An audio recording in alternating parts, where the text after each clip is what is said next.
여러분 안녕하십니까? 윈TV 미주뉴스입니다. 첫 번째 소식입니다. 트럼프 대통령 당선자는 아시아계 불법 체류자와 중국인을 대상으로 추방할 계획을 밝혔는데요. 아시아계 미국인 단체들이 긴급히 대책을 마련 중입니다. 보도에 김승재 기자입니다. 도널드 트럼프 전 대통령이 차기 행정부에서 중국 출신 군복무 연령대 불법 체류자들을 우선적으로 추방할 계획이라는 소식이 전해지며 아시아계 미국인 단체들이 긴급히 대책 마련에 나서고 있습니다. 보도에 따르면 트럼프 캠프 측은 군 복무 연령대의 중국 출신 불법 체류자들이 국가안보 위협으로 간주되며 추방의 첫 타깃이 될 가능성이 크다고 밝혔습니다. 이는 트럼프 대통령 당선인이 선거운동 중 약속한 대규모 추방 계획의 일환으로 해석됩니다. 아시아계는 지난 15년간 미국 내 불법 체류자 중 가장 빠르게 증가한 집단으로 2000년부터 2015년 사이 3배로 늘어났습니다. 특히 최근 몇 년간 중국 출신 이민자들이 국경 횡단 사례가 급증해 2022년에서 2024년까지 회계 연도 동안 북부 및 남부 국경을 넘은 중국 출신 불법 체류자는 2만 7천 명에서 7만 8천 명 이상으로 3배 이상 증가했습니다.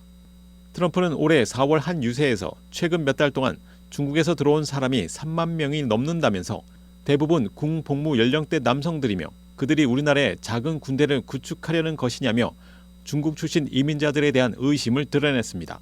아시아계 비영리 단체들은 트럼프의 이민 정책이 실제로 시행될 가능성에 대비해 법률 지원 및 지역사회 교육에 박차를 가하고 있습니다.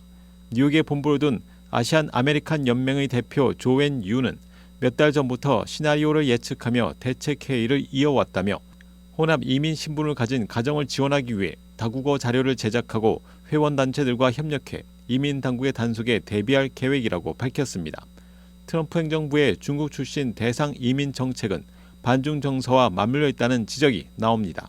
이 대표는 중국은 국가안보의 위협으로 간주되고 있다며 이러한 흐름은 2차 세계대전 당시 일본계 미국인 수용소 살해와 9.11 테러 이후 무슬림 및 남아시아계 남성의 억류와 추방 사례를 연상시킨다고 말했습니다.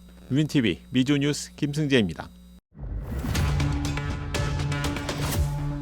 17세의 한인 소녀가 캘리포니아주 변호사 시험에 최연소로 합격했다는 기쁜 소식입니다. 보도에 심영재 기자입니다. 17세의 한인 소녀가 캘리포니아주 변호사 시험에 최연소로 합격했습니다. 툴레어 카운티에 거주하는 소피아 박은 13세부터 중학교에 다니면서 로스쿨 과정을 시작한 것으로 알려졌습니다. 캘리포니아주 변호사 시험은 결코 쉽지 않습니다. 실제로 합격률은 51%에 불과하는데요. 하지만 그녀의 가족에게는 문제가 되지 않았습니다.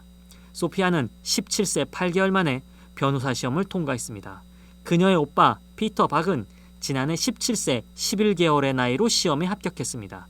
결국 소피아는 오빠가 세웠던 기록을 갱신한 것이 됐습니다. 소피아 박은 합격 인터뷰에서 크게 어려웠다고 생각하지는 않았지만 제한된 시간 동안 많은 것들을 머릿속에서 끄집어내어야 한다는 점에서 어려웠던 것 같다고 말했습니다. 소피아는 고등학교에 입학하면서 고등학교 교육과정이 자신의 시간을 너무 뺏어간다는 생각에 바로 로스쿨 진학을 결심했습니다. 그녀는 캘리포니아 고등학교 졸업 검정 시험에 합격했고 로스쿨 진학에 성공했습니다. 소피아 박은 그의 오빠 피터와 함께 2024년 초부터 툴레어 카운티 지방검찰청에서 일하고 있습니다. 팀 워드 툴레어 카운티 검사장은 오빠와 여동생 그리고 가족 모두에게 정말 놀라운 일이라며 이제 소피아는 18세가 되어 툴레어 카운티 지방검사로 선서할 때를 기다리고 있다고 밝혔습니다. 소피아는 저는 단지 변호사 시험에 합격하고 곧 변호사가 될 법률 사무원일 뿐이고 변호사로서 일할 날이 정말 기대된다고 말했습니다. 윈TV 뉴스 심영재입니다. 취업 이민과 가족 이민 영주권 문호가 이번에도 동결됐습니다. 보도에 심영재 기자입니다. 연방국무부가 지난 13일 발표한 2024년 12월 영주권 문호에 따르면 취업 이민 2순위, 3순위, 4순위의 영주권 판정 승인일은 지난달과 동일하게 유지돼 아무런 진전이 없었습니다.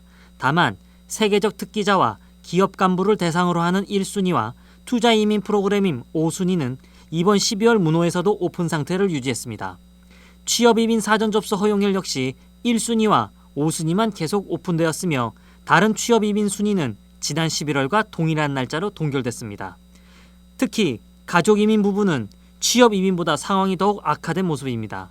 수년간 거의 진전을 보이지 못하고 있는 가족 이민은 이번에도 모든 순위에서 영주권 판정 승인일과 사전 접수 허용일이 전혀 변화 없이 한 해를 마무리하게 됐습니다.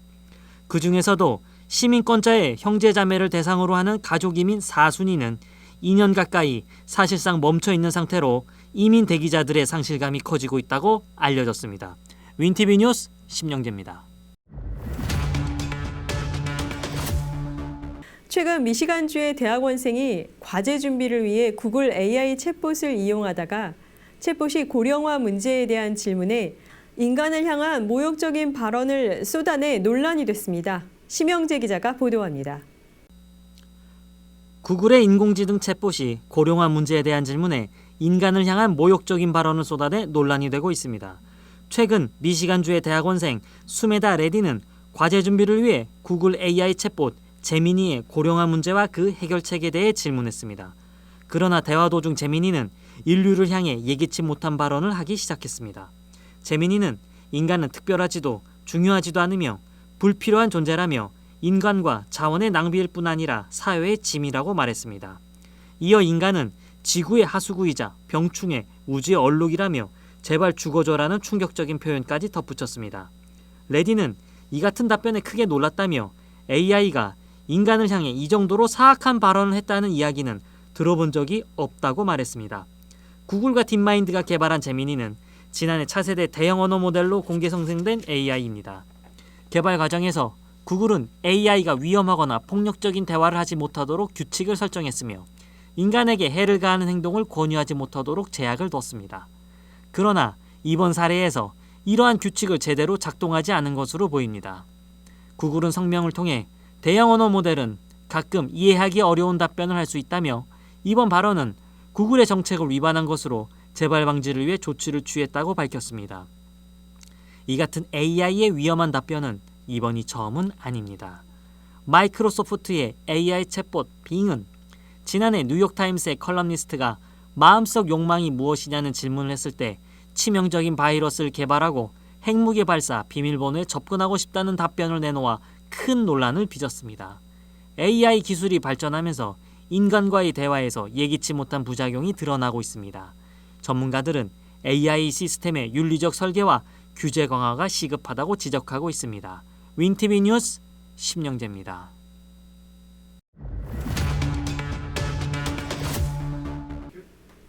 원정 출산을 위해 괌으로 간 한국인 산모가 20시간 이상 방치된 후에 사망했습니다. 제왕절개 수술을 받은 후 이상 증세를 보였지만 적절한 치료를 받지 못한 것으로 밝혀졌습니다. 김승재 기자가 보도합니다. 한국의 한 알선 업체를 통해 미국령 괌으로 원정 출산을 떠난 한국인 산모가 출산 12일 만에 사망한 사건이 뒤늦게 알려졌습니다. 이 산모는 제왕절개 수술을 받은 후 이상 증세를 보였지만 적절한 치료를 받지 못한 채 리조트에서 20시간 이상 홀로 방치된 끝에 숨진 것으로 드러났습니다. 김 씨와 동행했던 남편은 알선 업체가 고용한 산후 도우미가 24시간 산모를 돌볼 것이란 설명을 듣고 생업의 이유로 먼저 한국으로 돌아갔습니다. 하지만 김 씨는 출산 후 건강 상태가 점점 악화되었고 결국 아무런 지원을 받지 못한 채 방치된 것으로 나타났습니다. 출산 11일째 김 씨는 남편에게 두통이 가시지 않고 시야가 흐려진다고 연락했습니다. 이를 들은 남편은 산후 도우미와 현지 관리인에게 여러 차례 연락해 아내를 병원으로 데려가 줄 것을 요청했습니다. 그러나 산후 도우미는 몸살 감기나 산후 우울증의 가능성이 있다며 상황을 과소평가한 것으로 전해졌습니다.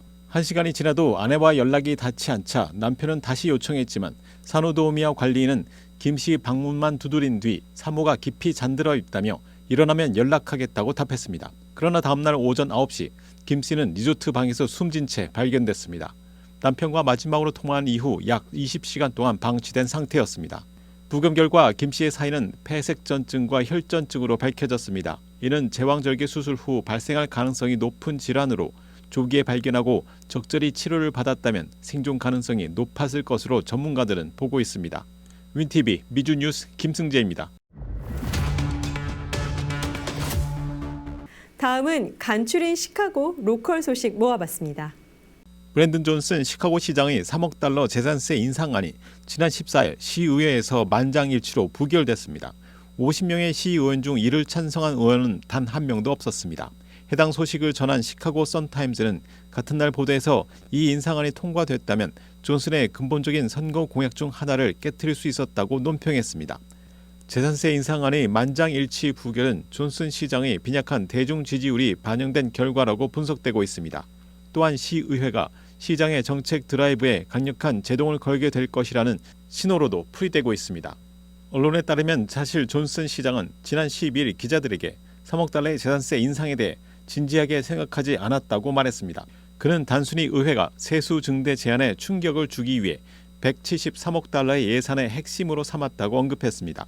재산세 인상은 관심을 끌기 위한 것으로 의회의 협력을 이끌어내기 위한 전략이었다고 존슨 시장은 덧붙였습니다. 이날 시장은 또한 기자들에게 사람에 대한 투자라는 핵심 가치를 훼손하지 않는 한 해고와 무급 휴직을 피할 수 있다면 수많은 아이디어는 열려 있다고 말했습니다. 그는 또 다른 해결해야 될 사항으로 시연금에 대한 2억 7,200만 달러의 선지급금 유지를 언급했습니다. 이 금액은 주법에 의해 의무화된 연간 기여금에 추가되는 금액으로 연금 위기를 방치한 전임자들이 저지른 구조적 피해를 복구하는 데 추가 지급이 필요하다고 강조했습니다. 윈TV 미주뉴스 김승재입니다. 시카고 교외 북부 워키건 지역의 한 10대 청소년이 자전거를 타다가 교통사고로 사망했습니다. 워키건 경찰에 의하면 지난 10일 오후 12시 45분경 벨비디어 길과 풀튼길 교차로에서 교통사고가 일어나 17세 청소년이 숨졌습니다. 그는 자전거를 타고 있었으며 운전자는 현장을 이탈했습니다. 경찰이 현장에 도착했을 때 피해자는 아무런 반응이 없었다고 경찰은 덧붙였습니다. 그는 조지 카모나로 알려졌으며 워키건 경찰 산하 메이저 크래시 팀이 사건을 조사 중입니다. 윈TV 미주뉴스 김승재입니다.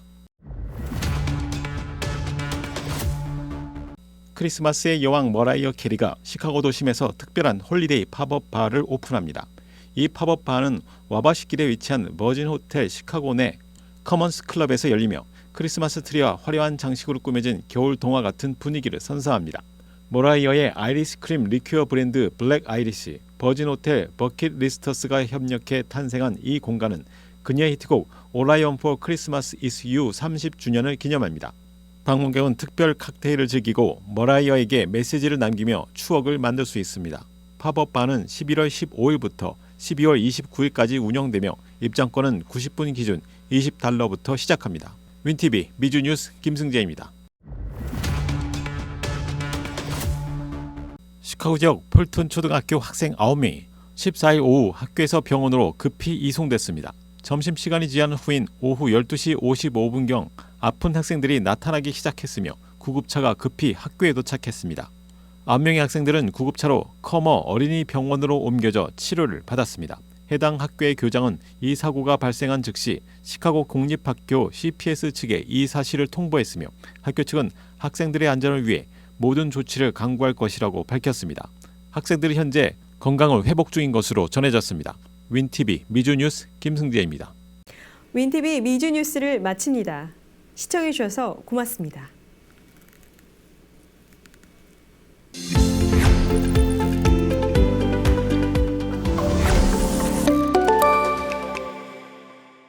시카고 한인동포 일간지 한국일보는 전자신문으로도 배포됩니다. 시카고 한국일보 무료 신문은 가까운 한인식당이나 마켓에서 볼 수 있습니다.